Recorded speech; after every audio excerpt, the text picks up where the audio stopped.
लोकतंत्र किसे कहते हैं, ध्यान से सुनिए, लोकतंत्र किसे कहते हैं। तो कहेंगे लोकतंत्र दो शब्दों से मिलकर बना है। लोकतंत्र दो शब्दों से मिलकर बना है।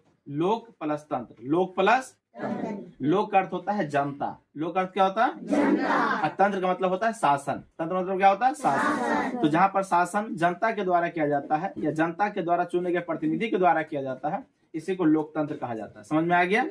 लोकतंत्र कितने शब्दों से मिलकर बना है, दो। लोक प्लस तंत्र। लोक का अर्थ क्या होता है, जनता, और तंत्र का मतलब क्या होता है, शासन। तो जहां पर शासन जनता के द्वारा या जनता के प्रतिनिधि के द्वारा किया जाता है उसे क्या कहते हैं, लोकतंत्र कहते हैं। उसे क्या कहते हैं, लोकतंत्र कहते हैं। लोकतंत्र का सबसे अच्छा परिभाषा अमेरिका के राष्ट्रपति अब्राहम लिंकन ने दिया था।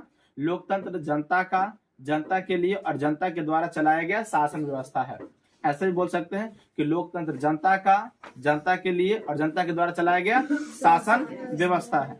लोकतंत्र दो प्रकार के होते हैं, लोकतंत्र दो प्रकार के होते हैं। एक प्रत्यक्ष लोकतंत्र, दूसरा अप्रत्यक्ष लोकतंत्र। पहला प्रत्यक्ष लोकतंत्र, दूसरा अप्रत्यक्ष लोकतंत्र। आप समझिए कि प्रत्यक्ष लोकतंत्र किसे कहते हैं। तो बोलेंगे वैसा लोकतंत्र जिसमें जनता सीधे सरकार को चुनती है, उसे प्रत्यक्ष लोकतंत्र कहते हैं। क्या बोलेंगे, वैसा लोकतंत्र जिसमें जनता सीधे सरकार को चुनती है उसे प्रत्यक्ष लोकतंत्र कहते हैं। जैसे स्विट्जरलैंड में, कहाँ होता है, स्विट्जरलैंड में कौन सा लोकतंत्र है, प्रत्यक्ष लोकतंत्र है।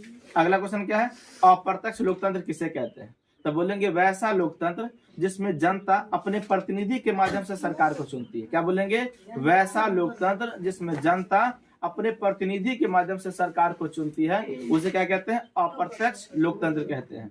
जैसे भारत में क्या है, अप्रत्यक्ष लोकतंत्र। क्या है, अप्रत्यक्ष लोकतंत्र। समझ में आ गया होगा। धन्यवाद।